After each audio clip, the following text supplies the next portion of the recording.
Hi everyone, my name is Milan, and thanks for tuning in to Music Marketing TV. Today we'll be exploring how we can record with Pro Tools Carbon while leveraging the built-in DSP together with some of the bundled software that's included.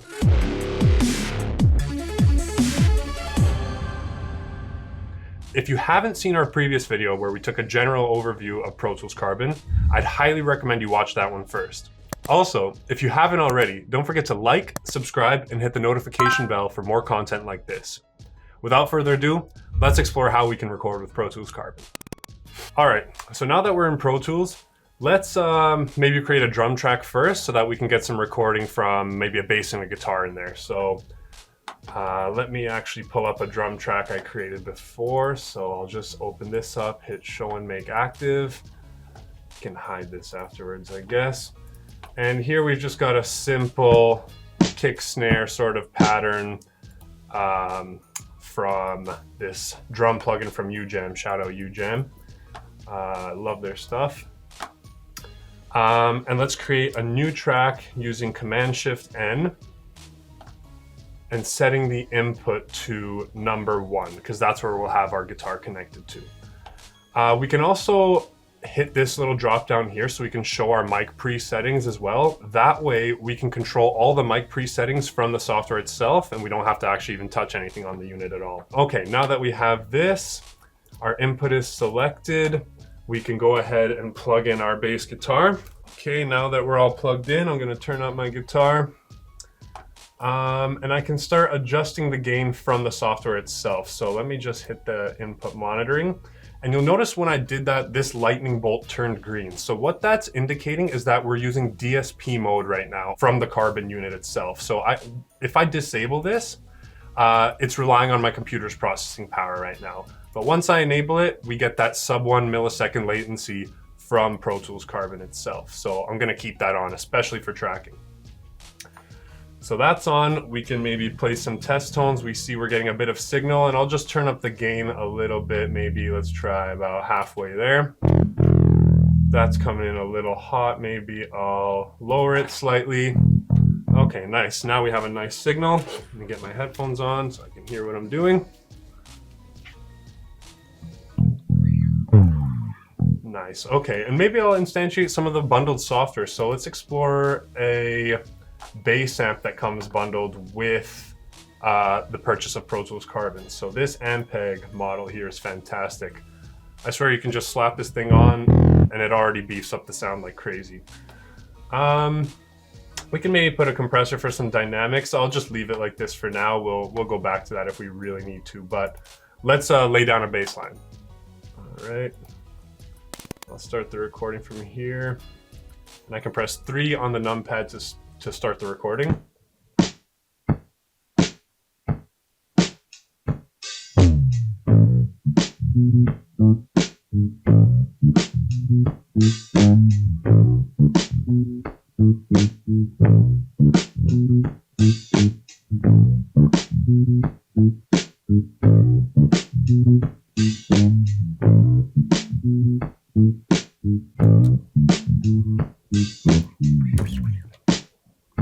Okay, so now that we have a bass line, I'm probably just gonna take a few of the measures, loop them, and then we can record some guitar as well. So let's do that.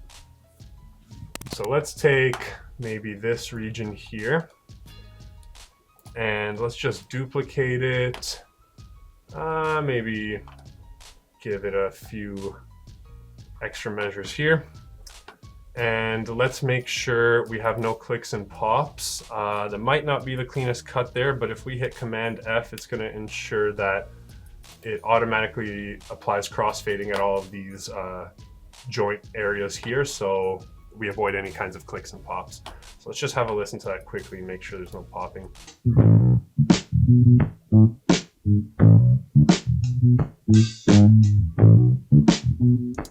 Just check this transition one more time.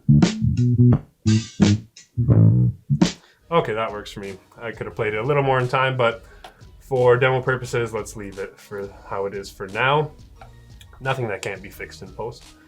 And let's create another audio track. So we'll hit Command-Shift-N, and I'll actually name the first one bass so I can stay organized, and we'll call this one guitar. We'll use the same input, so I'll switch it back to input number 1. I'll just kill the gain for now. Disconnect my bass, get my guitar hooked up, and we can record some guitar. Now that we're plugged in and ready to go, let's give it a few strums and start setting our gain levels as well. So we see some level coming through. Maybe I'll crank it up a little bit. I'll back off a little on the guitar. Maybe give it a little bit more. Nice, okay. And I think I'm gonna instantiate another amp emulation plugin that comes bundled with Carbon. And it's this one actually. Let's see what the default is. A little too driven for me. Maybe we can choose a preset here. How about clean strat, considering this is exactly that. Okay. Nice. All right, so that's coming in a little hot, just in comparison to everything else. Let me just give it a quick test in levels.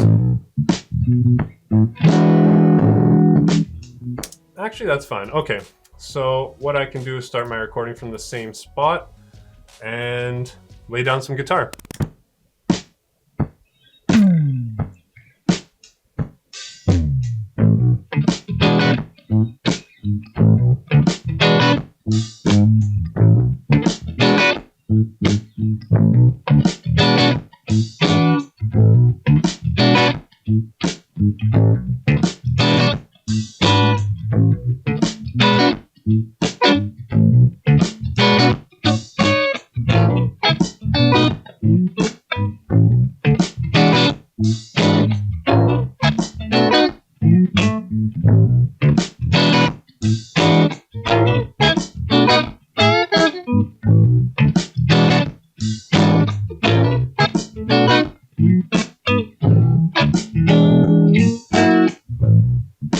Okay, that's not bad. Let's see how that sounds.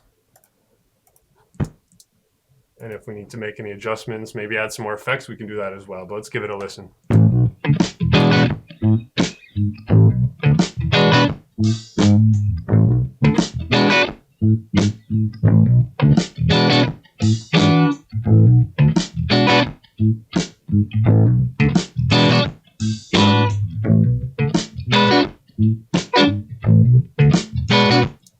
Okay, not bad. Maybe I want to add a little more width. Let's see if there's maybe a chorus effect we can add. So if I go down to the available DSP plugins, yep, we can choose this mono to stereo chorus effect.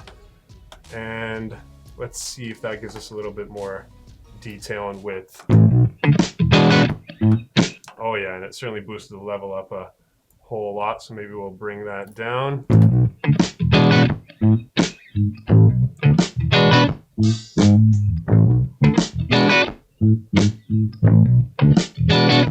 Not bad. How about we add a little bit of compression as well? Let's see what we've got available to us. How about a 3A from Avid? Switch that over to compression.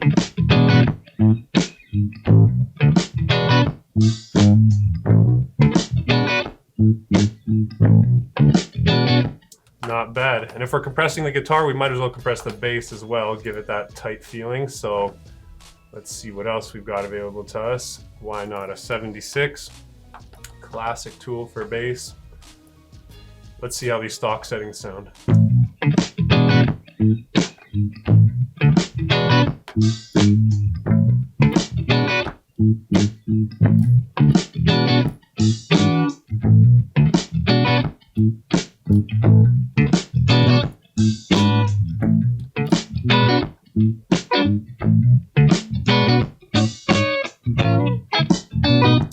Not bad, not bad.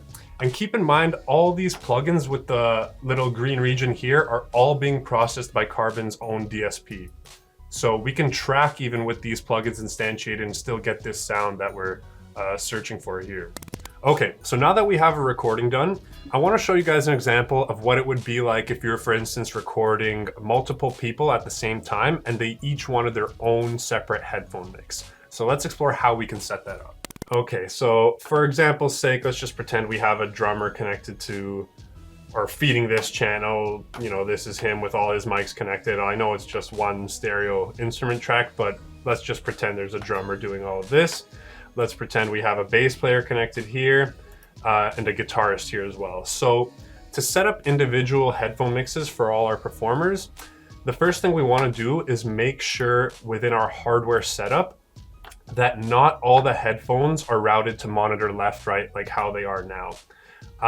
In this example, I'm not going to be using a headphone channel 4 because that's actually what we're using to record audio out from Carbon into our recording software for this video. So I'll use headphone channels 1 through 3. And what I'm going to do is select the individual HP1, HP2, and HP3 checkboxes for each of those channels. That way we can begin creating channels that are specific to those individual headphone mixes. So once that's done, you can hit OK. It's gonna update in the hardware setup a little bit. And now we can create, they don't even have to be audio tracks. We can create 3 auxiliary inputs and we can title them HP1, HP2, and HP3 because we want to stay organized. And what we'll do is route the output of those individual tracks to the corresponding headphone outputs. So within our output menu, we'll see that we have HP1 available to us. Over here for the second channel, we'll use HP2, and for the third, we'll use HP3. So now we have these different auxiliary tracks routing to the various headphone outs. Let's get some signal to these tracks. So how we can go about setting up individual cue mixes for these separate channels is using the sends. So let's choose an input, maybe bus 1, 2 for headphone 1, bus 3, 4 for headphone 2, and bus 5, 6 for headphone 3. And now from our various tracks, our drummer, our bassist, and our guitarist, we can begin sending signal there and dialing in how much signal is going to each headphone channel here, creating custom headphone mixes essentially. So let's maybe just quickly do this for all of them. So now all of our channels are routing out to headphone 1, 2. We'll create another send for 3, 4. This is going to be going to performer number 2. And then one more send on bus 5, 6. This will be performer number 3 pretty much. So you'll notice if I hit play, as I begin to dial in the sends, the levels on these headphone tracks down here will start rising. So if I increase the drums, performer on headphone 1, which is actually me who's connected to it, we'll start hearing some drums. We can dial in some bass as well. And you got to make sure that your sends are zeroed on the pans because right now it's all the way to the left, and that's why the bass was only going through to the left ear. So let's just hit option click on that. Make sure it's coming down the middle. Amazing. And the guitar looks like it's panned how we want it considering it's a stereo track. So let's dial in some guitar levels as well.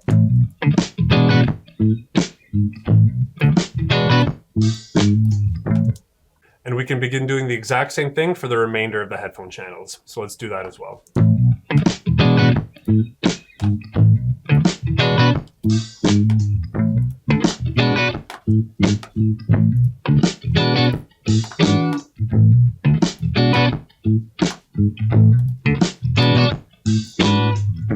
Headphone 2's got some levels. Let's do the same thing for headphone 3.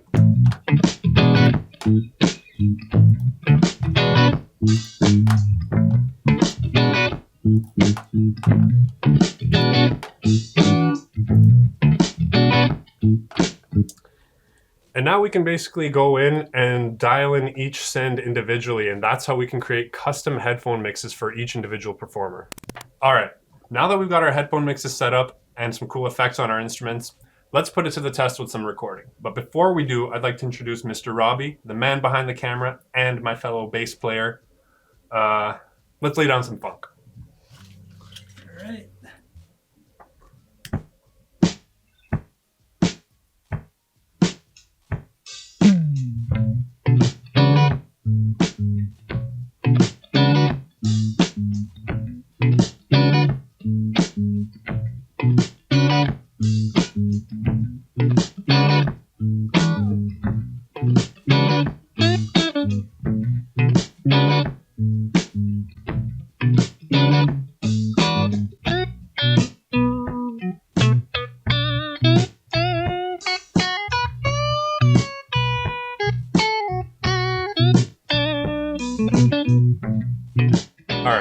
this video, we explored how we can leverage Carbon's built-in DSP for low latency recording, craft tasteful tones with some of the bundled software, and dial in custom headphone mixes for each performer. Stay tuned for our next video where we'll be exploring how Carbon can be used for immersive mixing and even production. Thanks again for watching. Don't forget to like, subscribe, and hit the notification bell for more content like this.